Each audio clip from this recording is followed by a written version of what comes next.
నమస్తే మిత్రులారా, నేను మీ జర్నలిస్ట్ శంకర్ని. Welcome to news line Telugu. ఇవాళ ఒక ఇద్దరి మహానుభావుల గురించి మనం ఈ వీడియోను రికార్డ్ చేయడం జరుగుతుంది. మన స్టూడియోకి ఒక బాధితురాలు వచ్చింది. ఆ బాధితురాలకు సంబంధించి చూస్తున్నాం. ఇప్పుడు మన స్క్రీన్లో చూసినట్టుగా పక్కన స్క్రీన్లో మీకు కనపడతా ఉంటే ఇద్దరు మహానుభావులు. వీళ్ళిద్దరు నరసింహ అనమాట. ఒక ఆయనేమో సింగర్ నరసింహ అని చెప్పేసి గతంలో రకరకాలుగా పాటలు పాడి గత ప్రభుత్వం మీద కావచ్చు, లేకపోతే రకరకాలుగా పాటలు పాడి ఫేమస్ అయింది. ఆయన కొడంగల్లే. ఇంకొక నరసింహ రేవంత్ రెడ్డి గారికి చాలా దగ్గరి వ్యక్తులు, దగ్గరి మనుషులు అనమాట, నమ్మినటువంటి మనుషులు. రీసెంట్గానే ఆ అద్దాలు పెట్టుకున్నటువంటి నరసింహ ఎవరుతున్నారో ఆయన ఒక ఇన్నోవా కారు కూడా కొన్నాడు. సో బాగా మంచిగా కావాల్సినంత కార్యక్రమాలు జరుగుతూ ఉన్నాయి. అయితే సరే, వాళ్ళు రాజకీయంగా ఒక వ్యక్తి కోసం, ఒక పార్టీ కోసం పనిచేసిరు, వాళ్ళకు రకరకాల లాభాలు వచ్చినాయి, దాంట్లో మనం ఏం తప్పబడాల్సి లేదు. కానీ ఈ వ్యక్తులు ఊర్ల పెద్ద మనుషుల లెక్క చలామణి అవుతూ రాష్ట్రంలో మా రాజ్యమే ఉన్నది, కొడంగల్లో కూడా మా రాజ్యమే ఉందని సపరేట్గా ఒక రాజ్యాంగాన్ని రూపొందించుకున్నటువంటి పరిస్థితి కనపడతా ఉంది. ఒక మహిళ, ఒక అమ్మాయి జీవితంతో వాళ్ళు ఆడుకున్నటువంటి పరిస్థితి కనపడతా ఉంది. వాళ్ళు పెద్ద మనుషులుగా చలామణి అవుతూ ఒక ఇద్దరు భార్యాభర్తల మధ్య వాళ్ళు తలదూర్చి వాళ్ళకు విడాకులు ఇప్పించి, ఆ విడాకులు ఇప్పించేటువంటి డబ్బులు వీళ్ళ దగ్గర పెట్టుకొని ఈ విధంగా ఇబ్బందులకు ఇప్పుడు ఎవరైతే ఆ మహిళ ఉన్నారో ఆ అమ్మాయిని ఇబ్బందులు పెట్టేటువంటి పరిస్థితి కూడా మనం చూస్తా ఉన్నాం. ఇవాళ ఆ బాధితురాలు మన స్టూడియోకి వెతుక్కుంటూ మన స్టూడియోకి రావడం జరిగింది. అసలు ఏంటి కథ, ఏం జరిగింది, ఈ ఇద్దరు ఇన్వాల్వ్మెంట్ ఎట్లా ఉన్నది, అసలు రేవంత్ రెడ్డి గారి దగ్గర ఉన్నటువంటి వాళ్ళు చేస్తున్న ఇంత తతంగా నడిపిస్తూ ఉంటే కొడంగల్లో షాడో ఎమ్మెల్యేగా ఉన్నటువంటి తిరుపతి రెడ్డి గారికి తెలియదా, లేకపోతే ముఖ్యమంత్రిగా ఉన్నటువంటి రేవంత్ రెడ్డి గారికి ఈ విషయం తెలియదా అన్నటువంటి విషయాన్ని కూడా మనం ఒకసారి అర్థం చేసుకోవాల్సినటువంటి అవసరం ఉంది. ఒకసారి ఆ బాధితురాలు ఎవరు, ఆమె పడుతున్నటువంటి ఇబ్బందులు ఏంటివి అనేది కూడా ఒకసారి ఆమె మాటల్లోనే తెలుసుకుందాం. నమస్తే అమ్మ. ఏం పేరు తల్లి నీ పేరు? వరలక్ష్మి. ఏ ఊరు మీది? పోలేపల్లి. ఎందుకు అంటే మా న్యూస్ లైన్ స్టూడియోకి రావాలని మీకు ఎందుకు అనిపించింది? ఎట్లా రావాలనిపించింది మీకు? నాకు మ్యారేజ్ అయింది సార్. మ్యారేజ్ అయింది, లవ్ మ్యారేజ్. ఓకే. ప్రెగ్నెంట్ ఉన్నప్పుడు మ్యారేజ్ చేసుకున్నాను. ఎవరు మీ భర్త పేరు? ఏం పేరు? శ్రీను. కోస్గి శ్రీను. ఆయన ఊరు? పోలేపల్లి. నీది కూడా పోలేపల్లి, ఆయనది కూడా పోలేపల్లి. నీది పోతిరెడ్డిపల్లి. పోతిరెడ్డిపల్లి నుంచి పోలేపల్లిలో ఉంటున్నావు నువ్వు? పోలేపల్లిలో ఉంటున్నా. చిన్నగా ఉన్నప్పటి నుంచి అక్కడనే చదువుకున్నా. ఇంటి పక్కన ఇల్లు ఉంటది. లవ్ చేసుకున్నాము. ఎవరెవరు? శ్రీను నువ్వు కలిసి? ఓకే. లవ్ చేసుకున్నాము. ప్రెగ్నెంట్ అయింది. ప్రెగ్నెంట్ అయింది అని చెప్పి నాకు ఫోన్ చేసి, ఆయన ఇక్కడ సిటీలో ఉంటాడు, ఊళ్ళో పోయి ప్రెగ్నెంట్ అయింది అని చెప్తే నాకు గాలేవు, ఎవరికి అయినావు అని అన్నాడు. నీకు గాలేను కదా, నీకు కానట్టుంటే అదే పైసలు కూడా వేసింది సార్. 20,000 వేసింది ఫస్ట్, కడుపు తీపించుకో అని. కడుపు తీపిచ్చిండు. తీపించుకొని పైసలు వేసిండు. పైసలు వేసిన తర్వాత నాకు కాలేదు అది ఇది అని ఇట్లా ఊరికి వచ్చినాక అన్నాడు. నేను పోయి కేసు పెట్టిన. కోస్గి పిఎస్ స్టేషన్ లో పెట్టిన. కేసు పెట్టినాక నాకు ప్రెగ్నెంటే కాలేదు సార్, అది ఎవరికెవరికి అయింది, ఎవరికి అయ్యి నా వద్దకు వచ్చి నేనైనా అని చెప్తుంది అని అన్నాడు. సరే, నేను నీకు కాలేను కదా, DNA టెస్ట్ చేపిద్దామని అన్నా. DNA టెస్ట్ చెప్తే నేను చేసుకోను అని అన్నాడు. నేను ఎందుకు చేసుకుందో, నేను చేయలేదు కడుపు అని అన్నాడు. నీకు చేయండి, ఎందుకంత భయపడుతున్నావు అని అన్నా. అతను DSP సార్ కి కూడా మాట్లాడ్డాం. ఎక్కడ DSP? కోస్గి. ఓకే. మాట్లాడినాక సరే అని కేసు పెట్టినాక సార్ కేసు బుక్ చేస్తాను అన్నాడు. చేస్తంటే అప్పుడు వాళ్ళ అక్క ఎల్లమ్మ, వాళ్ళ అక్క, ఆమె వాళ్ళని ఒప్పించింది. అందరు కలిసి ఒప్పించి మ్యారేజ్ చేసిండ్రు. మ్యారేజ్ చేసిన తర్వాత మళ్ళీ హైదరాబాద్ తీసుకొచ్చి కడుపు తీపిచ్చిండ్రు. మిమ్మల్ని హైదరాబాద్ తీసుకొచ్చి మ్యారేజ్ చేసుకున్నాక ఎందుకు ప్రెగ్నెన్సీ తీసుకోవాలని అవసరం ఏముంది? అవసరం లేదు కదా, మీరు ఇప్పుడు పెళ్లి చేసుకున్నారు కదా. పెళ్లి చేసుకున్నాక కూడా వాళ్ళకేముందంటే మ్యారేజ్ కాకుండా ముందు హైదరాబాద్ దొరికొచ్చిండ్రు. కడుపు తీపిస్తే కేసు అవుతుంది, ఇంటందరినీ ఫ్యామిలీ మొత్తం కేసులో వేస్తాను అన్నాడు సార్. అంటే అట్లా భయపడి తోలుకొచ్చిండ్రు. తోలుకొచ్చిన తర్వాత మ్యారేజ్ చేసుకున్నాక సార్ కి చెప్పిండ్రు, సార్ ఈ కడుపు అయితే వద్దు, ఎవరికో అయ్యింది అది ఇది అన్నాడు కదా, అదే డౌట్ ఉంది, వద్దు సార్, కడుపు తీపిచ్చినాక మంచిగా చూసుకుంటామని అన్నారు. సరే అమ్మ, తీపించుకున్నాక చూసుకుంటుండ్రు కదా, సరే అని సార్ కూడా ఒప్పుకున్నారు. ఎవరు? DSP గారు. అందరు ఒప్పుకున్నారు. ఒప్పుకున్న తర్వాత కడుపు తీపిచ్చిండు. తీపిచ్చి నన్ను ఊళ్ళో పెట్టిండు. ఊళ్ళో పెట్టి ఆయన సిటీకి వచ్చిండు. నిన్ను పోలేపల్లిలో పెట్టి ఆయన హైదరాబాద్ కి వచ్చిండు. ఎవరు? నీ భర్త శ్రీను? నా భర్త శ్రీను. పోలేపల్లిలో అత్తమామ దగ్గర పెట్టిండ్రు. అక్కడ మా ఆడపడుచు ఉంటుంది పెద్దామె. ఆమె అన్నది నా బిడ్డలాగా నేను చూసుకుంటా, ఇంకేం జరగనివ్వను అని చూసుకున్నా. సరే ఉండని, నా భర్తనే కదా, కొట్టినా తిట్టినా నేను ఎవరికి చెప్పలేదు సార్.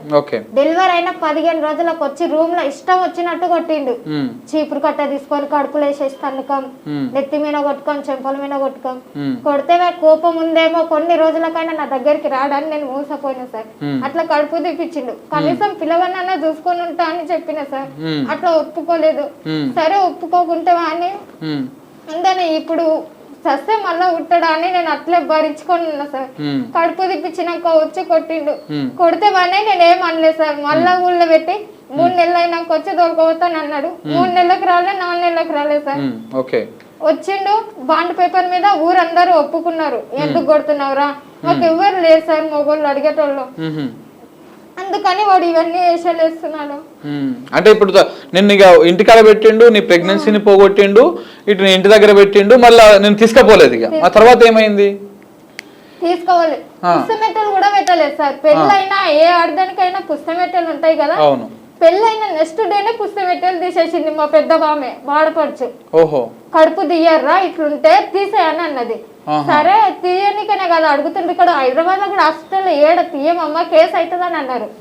మా ఏరల్ ఉంటది అంటే మా ఆయన వాళ్ళ వదిన వాళ్ళ బావ, కోజ్గి వాళ్ళది వాళ్ళ బావ, అతనే ఇక్కడ హాస్పిటల్ ఉందంట. అది సీక్రెట్ ఉంది సార్. చిన్న అడ్రస్ కూడా లేదు. అది తీసుకుపోయి తీపిచ్చిండ్రు. తీపిచ్చినాక మంచిగా చూసుకుంటామని ఇంటికి దొరికిపోయిండ్రు. అదే అంటే వాళ్ళకి ప్రెగ్నెన్సీ అడ్డం అనిపించింది. అది తీసేసిన తర్వాత ఇక నిన్ను వదిలించుకోవాలని అనుకున్నారు. వచ్చి కొట్టిండు. కొడితేవని నేను ఎవ్వరికి చెప్పలే. ఒక వారం రోజులైనాక ఊరికి వచ్చిండు. ఊరికి వచ్చి రాట్లు తీసుకొని ఇస్త్రీ కొట్టుకో, ఇంటికాడు ఉంటే రూమ్ లో పోయి దాక్కున్నా కూడా నన్ను నిడవలేదు తెలుసా సార్. నైట్ నేను చెర్ల పడి చేస్తామని ఉరికితే మా ఊళ్ళిగా ఊళ్ళని ఉంటారు మా అత్తమ్మ మా పెద్దక్క, వాళ్ళు వచ్చి ఆపిండ్రు. ఎక్కడ పోయింది మా పిల్లని. వాళ్ళ పోలీస్ స్టేషన్ కి కంప్లైంట్ ఇచ్చింది. అప్పుడు ఇస్తే సార్ వాళ్ళు వస్తే ఏడుందిరా అమ్మాయి అని అడిగితే వాళ్ళ అక్క వాళ్ళే దాపెట్టింది సార్ అని అంటున్నాడు సార్. మా వాళ్ళ మీద అంటున్నాడు మళ్ళీ రివర్స్. సరే, అది అయిపోయిన తర్వాత మరి మీరు విడాకులు తీసుకోవడానికి ఎందుకు వచ్చింది? మధ్యలో ఈ నరసింహ వీళ్ళెందుకు ఇన్వాల్వ్మెంట్ అయ్యారు అసలు? వాళ్ళు ఏమంటే ఇప్పుడు ఒప్పుకున్నాడు కదా సార్, నాకు మళ్ళీ 3 నెలల తర్వాత వస్తాడు. రాలేడు. రాకుంటే మా వాళ్ళ నుండి 3 నెలలు అయింది. ఇంకా ఆ పిల్లని దోలుకోవతలేడు. ఇక్కడ మీకు సంసారం చేయాలనా, మామకి చేయాలనా, అత్తకి చేయాలనా, మొగనికి చేయాలనా? ఎవరు చేసుకున్నారు దాన్ని, ఎవరికి సంసారం చేయాలని మా వాళ్ళు అడిగింది. ఇంటికి వచ్చి ఏం అడుగుతున్నావు, ఎవరిని అడుగుతున్నావు, దాని మొగడు ఏడుండు ఆడబోయాడు కానీ మా ఆడపడచన్న వాళ్ళని పిలిపించిండ్రు. అదే ఉండని గొడవ పెట్టుకుంటేనే వస్తారని గొడవ అంటే మామూలుగా పోయి అడిగితే మా వాళ్ళు వచ్చి అడిగితే లేదు, వాళ్ళేమో తెచ్చి మాకు పెడుతుండ్రు, మాకు మందు పెడతారు, నువ్వు మాకు పెట్టి చంపుతా అని మా ఆడపడుచు పోయి అంటే ఇట్లా చెప్పింది. అట్లా చెప్పి ఇక అందరు వచ్చిండ్రు. పెద్ద మనుషులు వచ్చి మరి ఎందుకు దోలుకోతలేవని అడిగితే లేదు సార్, లేదన్నా నాకు ఆమె ఇష్టం లేదు, నేను ఆమెతో ఉంటే సంతోషంగా ఉన్నాను, నాకు విడాకులు కావాలని అన్నాడు. నేను అప్పుడు అన్నా విడాకులు అడిగేటోని మరి నా కొడుకని ఉంటే నేను వాళ్ళు చూపెట్టుకొని ఉంటుంటే కదా, ప్రెగ్నెన్సీ తీయకుండా ఉంటే నేను ఉంచుకుంటున్నాను కదా, అట్లా నేను ఉంచుకుంటుంటే కదా, నాకు ఇంకో మొగంతో అవసరం లేదు, నాకేం అవసరం. ఎట్లా జీవితం నాశనం అయింది అది ఊరందరికి తెలుసు, అందరికి తెలుసు, ఒక్కరికి తెలియదు. మా చుట్టాల పొట్టి పోతే ఆమె నా మొగని నిలిచిపెట్టింది, కడుపు తీపించుకొచ్చింది అంటున్నారు. ఎక్కడ పోయి బతకలే నేను ఉండను అని నేను అన్నా. లేదమ్మా విడిపోతేనే కరెక్ట్, విడిపోతేనే బాగుంటారని అన్నారు సార్. పెద్దలు పెద్ద వెంకటి, కోస్గి పెద్ద వెంకటి, బ్యాగరి నరసింహులు అంటే ఆయన అదే అద్దాలు పెట్టుకుంటాడు కదా ఆయన, సింగర్ నరసింహులు, వీళ్ళందరూ పెద్దలు. ఇంకా పెద్ద మనుషులు కాంగ్రెస్ పార్టీ వాళ్ళు చెప్పిండ్రు. చెప్పిన తర్వాత వీళ్ళు అన్నారు సరేరా విడిపోతా అంటున్నారు కదా, విడిపోండి. విడిపు కాగిత పత్రం ఏది సార్? ఏం రాశారు ఒకసారి? ఇక్కడ ఫస్ట్ ఎకరా భూమి అని రాసిండ్రు సార్. ఇంకోటి అది అది బాండ్ పేపర్ మళ్ళీ ఇది 3 నెలల తర్వాత రాసింది. ఓకే చెప్పు. అది ఎకరా భూమి నా భార్యకు నేను రాసిస్తున్నా. 3 నెలల తర్వాత దొరకకుంటే ఎకరా భూమి ఇస్తానన్నాడు సార్. ఎకరా భూమి ఇస్తాన్నాక మళ్ళీ 3 నెలల తర్వాత అడిగినాం సార్ ఆ బాండ్ పేపర్ది. 3 నెలల తర్వాత అడిగితే లేదు నాకు ఎకరా భూమి ఇవ్వడానికి నాకు చేత కాదు, 1 లక్ష ఇస్తా 2 లక్షలు ఇస్తాను అంటుండు. ఏం భార్య ఆడుతున్నావా అదేమన్నా అదే బేరమని నీకేమన్నా అనుకున్నావారా అని బెదిరించిండ్రు పెద్దలు. బెదిరించినాక 4 లక్షలు ఒప్పుకున్నాడు సార్. 4 లక్షలు ఒప్పుకుంటే అవి 3 నెలల తర్వాత ఇవ్వకపోతే 2 నెలల తర్వాత ఇవ్వకపోతే ఒక్కటికొక్కటి 16 లక్షలు ఇస్తానే ఒప్పుకున్నాడు. మొత్తం 8 లక్షల 8 లక్షలు ఒప్పుకున్నాడు. సరే అర్ధెకరా భూమి ఇస్తాడు, ఆ పైసలు ఇస్తా భూమి ఇంకో తానే అనుకో దగ్గరుంటే మళ్ళీ గొడవలు అవుతాయి అని అన్నాడు. అన్న తర్వాత సరే అనేసి ఒప్పుకున్నాం సార్. ఒప్పుకున్నాక 4 లక్షలు ఇస్తే పెద్ద వెంకటనే ఉంటాడు పెద్ద మనిషి, అతని దగ్గర 4 లక్షలు పెట్టినాం. అతను ఇంకా సింగర్ నరసింహలో బొప్పన్ నరసింహ ఈ ముగ్గురు దగ్గర 4 లక్షలు పెట్టారు. 4 లక్షలు ఏది వాళ్ళు ఇచ్చిన నీ కోసం ఇచ్చినటువంటి డబ్బులు మీ భర్త మీరు విడిపోవడానికి మధ్యవర్తిత్వం ఎవరైతే ఉన్నారో వీళ్ళ దగ్గర 4 లక్షల రూపాయలు పెట్టారు. ఎవరు వెంకటయ్య దగ్గర, నరసింహ దగ్గర, ఇంకో నరసింహ దగ్గర ముగ్గురు దగ్గర పెట్టారు సార్. పెడితే ఇంటికి అడిగితే అంటాడు పెద్ద వెంకట తండ్రి 4 లక్షలు ఇచ్చినాం కదా అన్న అవి ఇయ్యవా అని పోయి అడిగిన. అడిగితే నువ్వు 1 లక్ష అడుగుతావు, మీ అక్క 1 లక్ష అడుగుతావు, మీ అత్తమ్మ వచ్చి 1 లక్ష అడుగుతుంది, మనిషికి 1 లక్ష ఇచ్చుకుంటా పోతే నేను ఎట్లా ఇస్తా నాకు ఎట్లా లెక్క గుర్తుంటది అని అన్నాడు. మరి ఎప్పుడు ఇస్తావా నాన్న అడిగినాం. ఏవి నువ్వు ఇప్పుడు విడిపోతున్నందుకు ఇచ్చిన డబ్బులనే అంటే వాళ్ళు అన్నారు మళ్ళా అదే వీళ్ళు ఉన్నారు కదా సార్ ఎవరు నర్సింహులు, పెద్ద నర్సింహ్ చిన్న నర్సింహ్ వీళ్ళందరూ కలిసి ఈ నరసింహ అంటాడంట 1 రూపాయి కూడా ఇయ్యక ఇంకటి ఆమె ఏం చేస్తారో చేసుకొని నరసింహ పెట్టుకునే నరసింహ అంటే 1 రూపాయి కూడా నీకు ఇయ్యకు ఏం చేస్తారో చేసుకొని సూతమని అన్నాడట.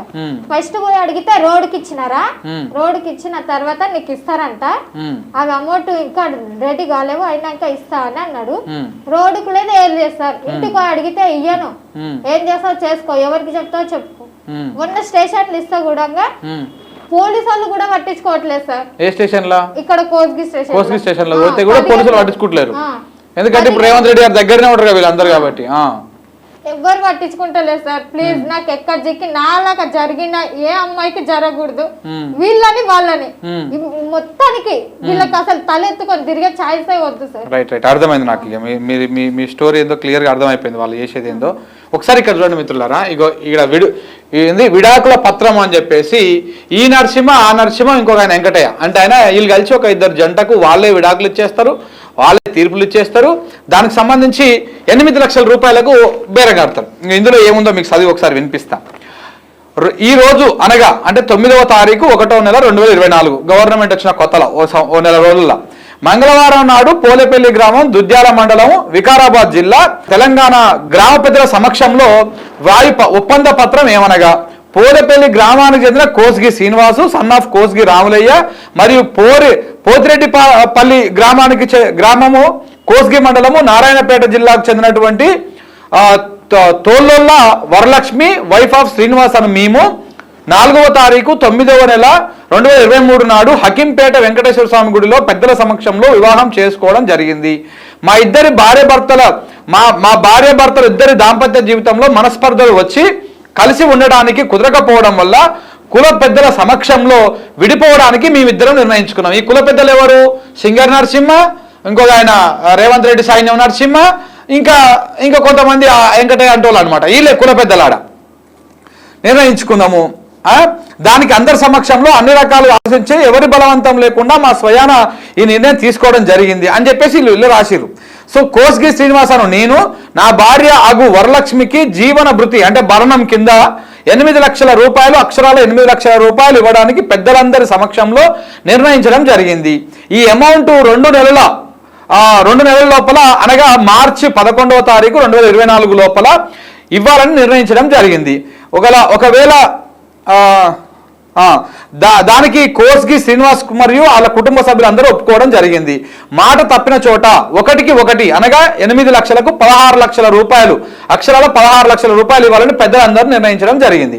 ఇరు కుటుంబాల వారు ఎవరు మొదటగా గొడవ పెట్టుకున్నా 2 లక్షల జరిమానా, పంచాయతీ పెద్దలను అవమానించేలా మాట్లాడినా ₹1,00,000 జరిమానా అని చెప్పేసి ఇందులో ఈ నరసింహ ఆ నరసింహల సంతకాలు కూడా ఉన్నాయి. ఇందులో మీరు చూడండి, ఈ నరసింహ ఆ నరసింహ సంతకాలు పెట్టి ఇట్లా పెద్దల సమక్షంలో పెట్టి వీళ్ళకు విడాకులు ఇచ్చారన్నమాట. విడాకులు ఇచ్చి అయితే ఇందులో ట్విస్ట్ ఏంటంటే ఈ అమ్మాయికి విడాకులు పెద్దల సమక్షంలో భర్తకు భార్యకు కలిపి ఇంక మీరు విడిపోవాలని చెప్పేసి ఇట్లా ఒప్పంద పత్రం రాసి అప్పటికప్పుడు ఆ పిల్లగాని వాళ్ళు ఎవరైతే ఉన్నారో మొత్తం 8 లక్షలకు ఒప్పుకుంటే అందులో 4 లక్షల రూపాయలు తీసుకురు, 4 లక్షల రూపాయలు ఇచ్చిర్రు ఎవరు ఆ పిల్లగానులు, అంతే కదా. ఆ ఇస్తే ఆ పైసలని వీళ్ళని తీసుకోకుండా అమ్మ ఇప్పుడు ఇవి తీసుకొని పోతే మీరు తప్పున పడతారు, సో కాబట్టి ఈ 4 లక్షలు పెద్ద మనుషుల దగ్గరనే పెడదామని చెప్పేసి ఈ కోస్గి ఈ కొడంగల్ నరసింహ, సింగర్ నరసింహ, వెంకటయ్య అంట ఆయన కోస్గి వెంకటేనా, సో కోస్గి పెద్ద వెంకటేనా అంటూ కాదు పెద్ద వెంకటే. సో ఈ ముగ్గురు దగ్గర ఈ పైసలు పెట్టారన్నమాట. పెట్టినాక పాపం ఆడపిల్ల పైసలు కదా, ఇప్పటికే అమ్మాయి ప్రెగ్నెన్సీ పోగొట్టుకొని భర్తని పోగొట్టుకొని సమాజంలో ఇబ్బందులు పడకుండా ఒక దుర్భరమైనటువంటి జీవితాన్ని గడుపుతా ఉన్నది. సో ఆ అమ్మాయి 4 లక్షల రూపాయలను ఇవ్వకుండా ఇలా దగ్గర పెట్టుకొని వీళ్ళు వాడుకున్నారంట. ఎవరు ఈ నరసింహలు ఈ వెంకటయ్య అంట ఆయన, వీళ్ళు వాడుకొని ఇప్పుడు ఆ పైసలు ఇవ్వమని పోతే ఈయన ఇయ్యం పోయి ఏం చేసుకుంటావో, ఇక ఆ నరసింహన్ అయితే అద్దాలు పెట్టుకున్న నరసింహన్ అయితే ఈయన ఏం చేసుకుంటావు చేసుకోపో, చూసుకుందాం ఏం చేసుకుంటావో చేసుకోపో అని చెప్పేసి ఆ అమ్మాయిని బెదిరించేటువంటి ప్రయత్నం. ఈ అమ్మాయి పోయి ఏడ కేసు పెడదామన్నా, కోస్గి పిఎస్లో కేసు పెడదామన్నా తీసుకుంటారంట, ఎక్కడ పోయి పెద్ద మనుషులతో మాట్లాడడం తీసుకుంటారు, ఎందుకంటే మొత్తం వాళ్ళ రాజ్యమే కాబట్టి ఎక్కడ కూడా ఆ అమ్మాయికి న్యాయం జరగలేకపోతుంది. సో కాబట్టి ఆ అమ్మాయి ఇప్పుడు మన స్టూడియో ఎత్తుక్కుంటూ మరి ఎవరు చెప్పారో ఏమో ఇట్లా ఎత్తుక్కుంటూ వచ్చి ఇక్కడ నాకు ఈ అన్యాయం జరిగిందన్నా వీళ్ళు పెద్ద మనుషుల లెక్క చలామణి అవుతున్నటువంటి ఈ నరసింహ, ఈ సింగర్ నరసింహ, ఈ కొడంగల్ నరసింహ, ఇంకొక వెంకటయ్య అంటే ఆయన మా జీవితాన్ని ఆగం చేస్తా ఉన్నారు. ప్రభుత్వం అండదండలు చూసుకొని, ప్రభుత్వ పెద్దల అండదండలు చూసుకొని నా జీవితాన్ని ఆగం చేసిర్రు వీళ్ళు. ఇంకో ఇట్లా నాకు రావాల్సిన డబ్బులు లేకుండా మమ్మల్ని విడదీసి నాకు రావాల్సిన డబ్బులు లేకుండా ఈ విధంగా చేసిర్రు అని చెప్పేసి పాపం ఆ అమ్మాయి ఆవేదన వెళ్ళబుచ్చుతా ఉంది. మరి ఇప్పుడు చెప్పాలి, మరి ఇప్పటికైనా మరి ఆ పోలీసు వాళ్ళు కానీ వాళ్ళ మీద కేసులు పెడతారా, లేకపోతే అమ్మాయికి రావాల్సినటువంటి 8 లక్షల రూపాయలు ఇప్పిస్తారా, లేకపోతే ఎట్లా అమ్మాయి జీవితం నాశనం అయిపోయింది, లేకపోతే మరి వాటితో కలిసి బతుకుతావమ్మా మీ భర్తతోటి ఒకవేళ పిలిస్తే? కావాలి సార్, భర్తనన్నా నాకు కావాలి. ఓకే, ఆ 8 లక్షలు ఇస్తేనన్నా నాకు ఏది ఆధారం లేని నేను ఎట్లా బతుకుతా సార్? అవి ఇస్తలేరు, నా భర్త లేడు, కావాలి నాకు నా భర్త, లేదా 8 లక్షలు ఇస్తే నేను ఎట్లన్నా పోయి బతుకుతా కదా. సో అట్లా ఆ అమ్మాయికి మీరు రాసేటువంటి దీని ప్రకారమే నాకు న్యాయం చేయాలని చెప్పేసి ఆ అమ్మాయి మన స్టూడియోని ఆశ్రయించడం జరిగింది. నిజంగా కోస్గి పోలీస్ స్టేషన్ వస్తుందా మీది? కోస్గి పోలీస్ స్టేషన్ పరిధిలో ఉన్నటువంటి పోలీసులు కానీ లేదనుకుంటే అక్కడటువంటి తిరుపతి రెడ్డి గారే మొత్తం కోస్గి మన కొడంగల్ నియోజకవర్గాన్ని ఎమ్మెల్యేలకే వెళ్తా ఉన్నారు. మరి వాళ్ళు చూడాలి, ఒకవేళ కాకపోతే ముఖ్యమంత్రి గారు ఇప్పటికైనా అర్థం చేసుకోవాలి. నీ కింద పనిచేస్తున్నటువంటి వాళ్ళు ఈ మధ్యలోనే ఆయన నరసింహకు ఒక ఇన్నోవా కారు కూడా ఇప్పించిరంట. ఆ ఇన్నోవా కారు వీడియోలు కూడా దొరుకుతున్నాయి. ఇప్పుడు ఇంతకుముందు నేను ఎత్తుకుతా ఉంటే అసలు ఏంది కథ అని చూస్తే ఆ ఇన్నోవా కారు వీడియోలు కూడా కనపడతా ఉన్నాయి. మరి గంత పెద్దగా ఎదిగిపోయినటువంటి వారి ఈ చిన్న అమ్మాయి 4 లక్షల రూపాయలు పెట్టుకొని అలా ఉసురు పోసుకోవడం ఎందుకు? సో కాబట్టి ఆలోచన చేసుకోవాలి, ఆ అమ్మాయికి న్యాయం చేయాలని చెప్పేసి మనం కూడా న్యూస్ లైన్ తరఫున డిమాండ్ చేస్తూ ఉన్నాం. 100% పెద్దలు ఎవరైతే కొడంగల్లో ఉన్నటువంటి పెద్దలు కావచ్చు, ముఖ్యమంత్రి రేవంత్ రెడ్డి గారు కావచ్చు, ఈ అమ్మాయికి న్యాయం చేయాలని చెప్పేసి మేము కూడా కోరుకుంటా ఉన్నాం. థ్యాంక్ యూ అమ్మ. సరే చూద్దాము, న్యాయం జరుగుతుందేమో చూద్దాము. ఒకవేళ మీకు గనక న్యాయం చేయకుండా మళ్ళీ ఏమైనా ఇబ్బందులు పెడితే 100% నీ పక్షాన మేము ఉంటాం, నిలబడతాం, ఫైట్ చేద్దాం. ఓకేనా? Thank you. సో కాబట్టి ఇలాంటి ఆడపిల్లలకు అన్యాయం చేస్తే నిజంగా వాళ్ళ ఇంట్లో కూడా అమ్మాయిలు ఉంటారు, ఫ్యామిలీస్ ఉంటాయి, లేడీస్ ఉంటారు. ఈ అమ్మాయి ఒకటి వచ్చి మన ఇంట్లో ఉన్నటువంటి లేడీస్ ఒకటి వచ్చినట్టు కాదు, ఏ అమ్మాయి అయినా ఆడపిల్ల అయినా ఆడపిల్లనే. సో కాబట్టి ఆ అమ్మాయికి జరిగినటువంటి అన్యాయాన్ని ఇప్పటికైనా సరి చేసుకోవాల్సినటువంటి అవసరం ఎంతైనా ఉంది. Thank you very much.